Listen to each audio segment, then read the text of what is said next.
Приветствую уважаемых слухачей на канале Hi-Fi Фетишист. Предлагаю вам сегодня отправиться в путешествие к началу истории создания транзисторных усилителей.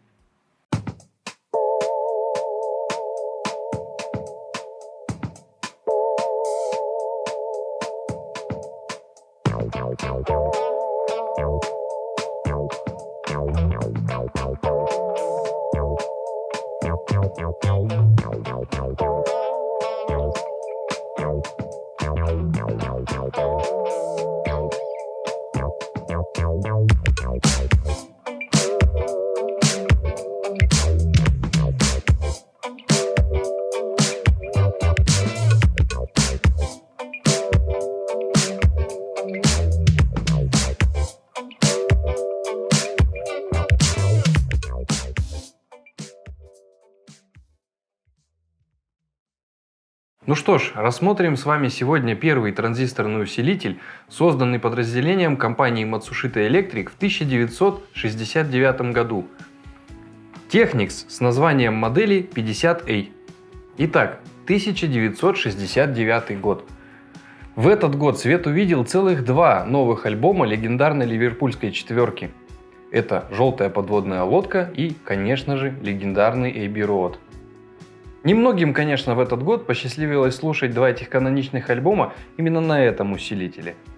Однако, именно звучание и настроение этой музыки и задавало тон звучания этого усилителя.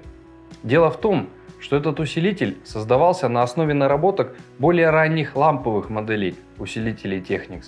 Отсюда его теплое и приятное мягкое звучание. Итак, перейдем к рассмотрению функций и особенностей этого чудесного прибора.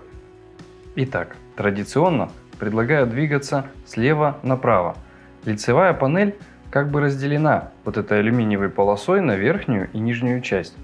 Пройдем, пожалуй, по верхней части. Тут слева мы видим некоторые функции темброблока, два фильтра по частотам, нижним и верхним, и кнопка Loudness, которая позволяет добавить деталей и объема в звучании при прослушивании на малой громкости, а также включение, воспроизведение или запись с ленты или на ленту. В правой части верхнего сектора выбор пар акустических систем и кнопка включения. Прошу обратить внимание на дизайнерское решение из 1969 года. Если мы включим усилитель, то все надписи напротив регуляторов и клавиш станут заметными, так как они подсвечиваются. Очень нетипичное решение, его можно отнести к особенностям. Переходим к нижнему сектору. Тут слева видим название модели и краткое описание, что за тип прибора перед нами. Далее баланс по каналам, а за ним кнопка снижения громкости. В центре всего расположен красивый большой регулятор громкости. Мне очень нравится, когда именно регулятор громкости выделен своим размером. Следующая группа регуляторов – это будет темброблок, очень развитый и продвинутый, кстати. Тогда еще в 1969 году не зародилось понятие аудиофилии и хай-энда, и пользоваться темброблоком было вполне себе обычным занятием. Да и провода тогда еще не звучали. Впрочем, это совсем отдельная тема. Так вот, первые два регулятора отвечают за низкий регистр и регулируют левый и правый канал, а под ними клавиша выбора частоты, за которую будут отвечать эти два регулятора.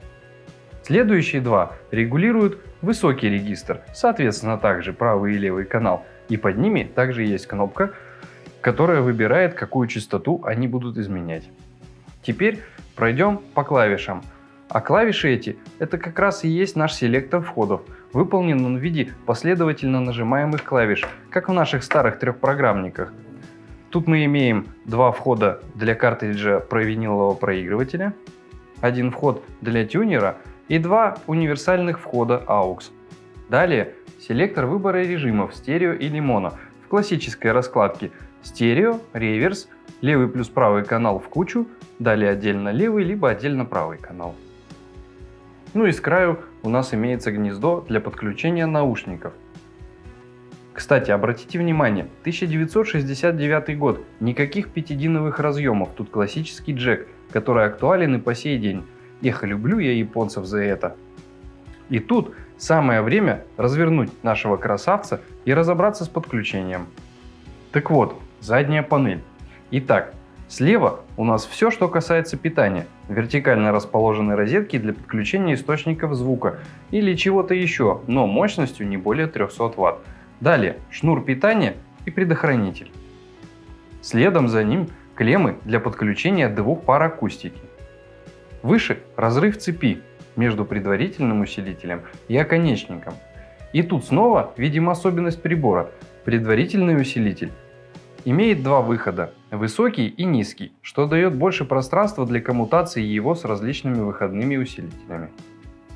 Следующие за ними – разъемы для подключения магнитофонов в режиме записи либо воспроизведения. И в конце – коммутация всех остальных источников, которые имеются у нас в арсенале. Два универсальных входа, вход для тюнера и два входа для фонокартриджа. Ну и в конце в углу клемма для заземления проигрывателя винила. Вот в общем-то и все функции и особенности данного усилителя. Прослушиванием этого Technics я занимался довольно продолжительное время. И хочу отметить, что он имеет свой невероятно теплый, запоминающийся, приятный почерк.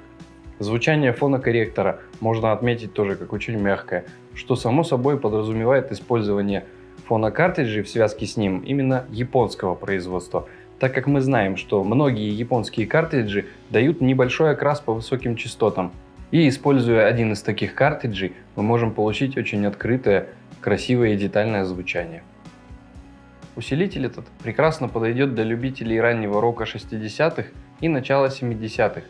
Имея незаурядный дизайн и хорошее качество звука, я думаю, покупка такого прибора вас очень порадует. А что касается его возраста, друзья, не стоит переживать. В первую очередь это Technics. А что характеризует практически всю аппаратуру фирмы Technics, это невероятное качество и надежность. Так как практически вся их аппаратура доказала свою преданную службу хозяину на протяжении многих десятилетий. Чаще даже эта аппаратура может быть передана по наследству из поколения в поколение. Друзья, не бойтесь винтажной хай-фай аппаратуры. Покупайте, наслаждайтесь, ищите свой звук. А у меня на этом все. Пока!